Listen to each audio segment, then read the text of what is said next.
નમસ્કાર, મારું નામ યોગેશ જાદવાણી, પ્રવક્તા આમ આદમી પાર્ટી ગુજરાત. આપણે જે રીતે જોઈએ છીએ, આજના પણ ન્યૂઝપેપરમાં આવ્યું છે કે ગુજરાત ગેસે સીએનજીમાં 3.75 રૂપિયાનો વધારો કર્યો છે.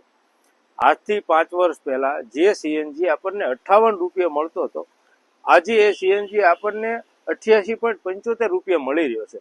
એટલે 5 વર્ષમાં 13 વખત વધારો.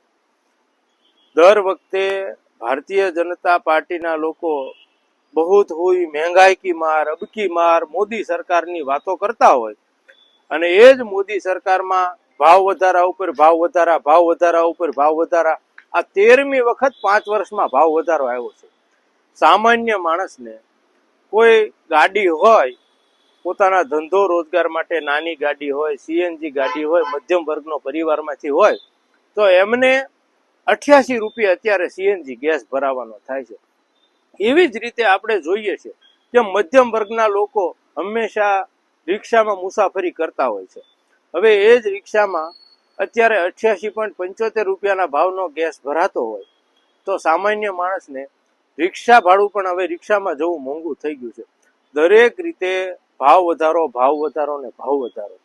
ભારતીય જનતા પાર્ટી જે રીતે ભાજપનું શાસન કૌભાંડ અને ભ્રષ્ટાચારમાં લિપ્ત થઈ ગયું છે અને એ લિપ્ત થયેલા શાસનમાં લોકોની આંખોમાં ધૂળ નાખી, લોકોની લાગણીઓ સાથે ચેડા કરી અને અબકી બાર બહુત હુઈ મહેંગાઈ કી માર, અબકી બાર મોદી સરકારના નારા સાથે આવેલી સરકાર લોકો ઉપર તમામ તબક્કે, તમામ વર્ગે જ્યારે ભાવ વધારો ઝીકી રહી છે, ત્યારે સરકારને વિનંતી કરીએ છીએ કે ભ્રષ્ટાચાર ઓછો કરો, તમારા મેળા પીપળાઓમાં, તમારા મેળાવડાઓમાં પૈસાનો ખર્ચ ઓછો કરો.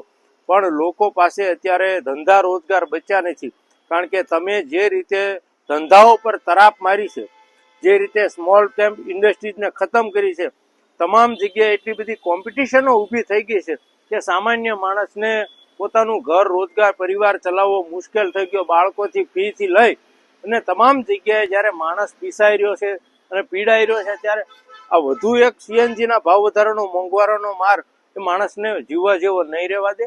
તો આ ભાવ વધારો છે એ તાત્કાલિક પાછો ખેંચવામાં આવે એવી લાગણી અને માંગણી આમ આદમી પાર્ટી દ્વારા કરવામાં આવે છે. અસ્તુ ભારત માતા કી જય. જય જય ગરવી ગુજરાત.